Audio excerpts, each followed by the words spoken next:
दोस्तों, तो आ गई हूँ मैं आप लोगों के सामने एक और कहानी के साथ।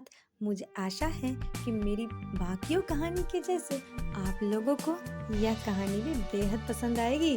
तो हम शुरुआत करते हैं। हर किसी के भीतर एक आवाज़ होती है।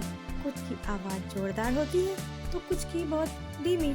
लेकिन सबसे अहम सवाल ये है कि जब जिंदगी हमसे हमारी पहचान छीन ले, तब क्या हम उस आवाज़ को सुनने की हिम्मत रखते हैं। ये कहानी है स्नेहा अग्रवाल की, एक ऐसी लड़की की जो बचपन से बोलने में झिझकती थी, जो डर को अपनी नियति मान बैठी थी।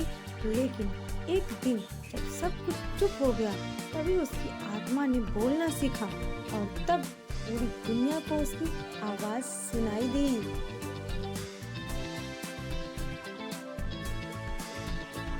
उत्तराखंड के एक छोटे से कस्बे धनौली में स्नेहा का जन्म हुआ था। एक बेहद शांत सीधे साधे परिवार में पली बड़ी वो लड़की जिसने कभी ऊंची आवाज में बात नहीं की। माँ सरकारी स्कूल में शिक्षिका थी और पापा डाक विभाग में। घर में अनुशासन था मगर प्यार भी। पर स्कूल जाते जाते एक चीज थी जो स्नेहा को सबसे ज्यादा डराती थी, लोगों के सामने बोलना। टीचर जब नाम लेकर उसे क्लास में कविता सुनाने को कहती तो स्नेहा की आवाज गले में अटक जाती। सहेलियां हंसती, टीचर चिढ़ती और वो खुद को कोसती। पढ़ाई में वो होशियार थी मगर मन से दूर, भीड़ से दूर, ध्यान से दूर। 12 साल की उम्र में एक घटना ने स्नेहा के डर को और गहरा कर दिया। स्कूल में वार्षिक उत्सव था। सभी बच्चों को मंच पर आकर एक एक पंक्ति बोलनी थी। माँ ने तैयारी करवाई थी। पापा ने हाथ पकड़कर समझाया था, कोई नहीं हंसेगा, तू बस दिल से बोलना। लेकिन जब मंच पर जाने का वक्त आया, स्नेहा की आंखें दर्शकों से टकराई और पैर कांपने लगे। शब्द नहीं निकले, बस खामोशी थी। कुछ पल बाद एक बच्चा बोला, अरे बोलना गूंगी। पूरा हॉल हंसी से गूंज गया। वो दिन स्नेहा के अंदर एक छाया छोड़ गया। वो डर अब उसकी पहचान बन गया। वो बोलती थी मगर बस जरूरत पर। वो हंसती थी मगर सिर झुकाकर। कॉलेज में दाखिला मिलने के बाद स्नेहा को थोड़ा बदलाव महसूस हुआ। वो लखनऊ आई, नई जगह, नए दोस्त, लेकिन उसकी चुप्पी अब भी उसके साथ थी। एक दिन लाइब्रेरी में बैठे बैठे उसने एक डायरी उठाई। उसमें किसी अजनबी की कविताएं थी। मैं बोल नहीं पाता पर हर शब्द भीतर चिल्लाता है। स्नेहा को ऐसा लगा मानो ये शब्द उसके अपने थे। उसने धीरे धीरे लिखना शुरू किया, पहले डरते डरते, फिर दिल से। उसकी डायरी अब उसकी आवाज बन चुकी थी। कॉलेज में स्पीकिंग सोल्स नाम की एक ओपन माइक प्रतियोगिता हुई, जहां कोई भी अपनी कहानी, कविता या अनुभव साझा कर सकता था। स्नेहा की दोस्त रिया ने उसकी डायरी से एक कविता चुपचाप आयोजकों को दे दी। अंदर की आवाज। स्नेहा को तब पता चला जब नाम पुकारा गया। आज की आखिरी प्रस्तुति स्नेहा अग्रवाल। पांव ठिठके, दिल भागा। मंच पर चढ़ना उसके लिए पहाड़ चढ़ने जैसा था। पर रिया ने हाथ थामा, कहा, बस बोल, जैसे तुझ सा कोई नहीं है।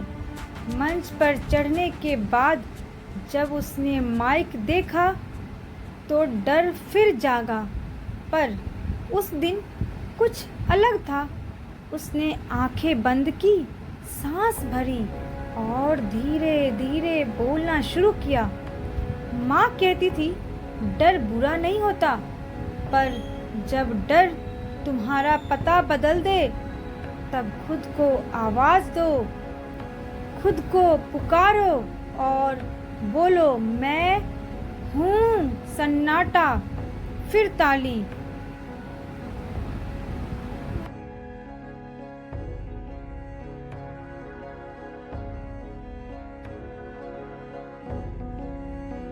उस दिन के बाद स्नेहा की कविता कॉलेज की वेबसाइट पर डाली गई।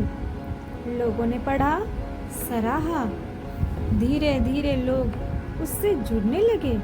फिर लखनऊ में आयोजित दिल से बोलो कार्यक्रम में उसे बुलाया गया।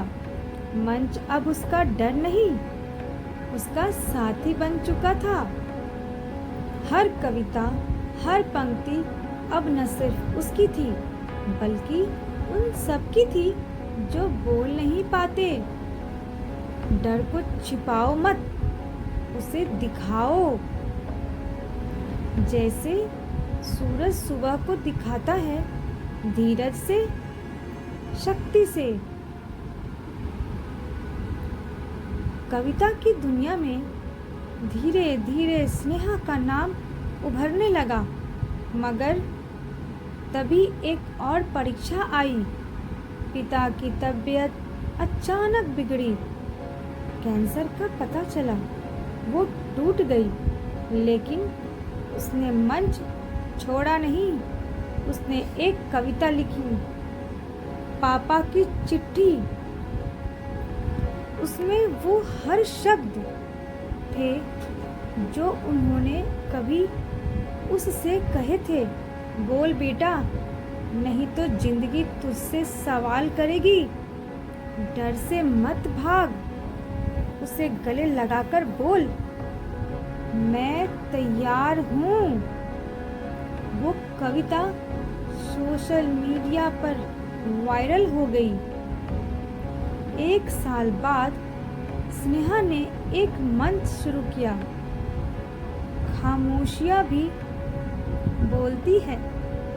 यह मंच उन लोगों के लिए था जो बोलने से डरते हैं, जो शब्दों से नहीं, भावनाओं से कहानियाँ कहते हैं। अब हर महीने कविताओं का महोत्सव होता था और स्नेहा उसकी सूत्रधार होती।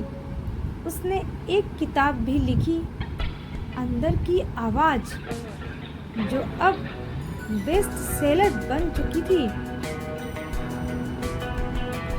सालों बाद जब स्नेहा एक स्कूल में गई बच्चों को प्रेरित करने,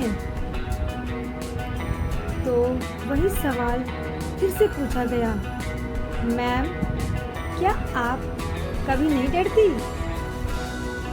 स्नेहा मुस्कुराई, मैं रोज डरती हूँ, लेकिन अब डर मेरा दोस्त है, क्योंकि उसने मुझे वो दिखाया जो मैं खुद नहीं देख सकती थी। इस कहानी के माध्यम से दोस्तों मैं एक संदेश देना चाहती हूँ।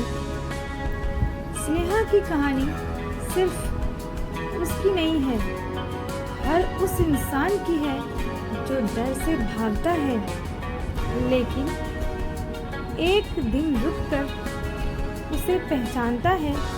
कभी खुद से कहना, जब डर पता चला तभी खुद से मिलना हुआ, और वहीं से ताकत की शुरुआत हुई। दोस्तों, अगर आपको मेरी यह कहानी पसंद आई हो तो प्लीज़ वीडियो को लाइक करें और चैनल को सब्सक्राइब करें। Thank you dear friends.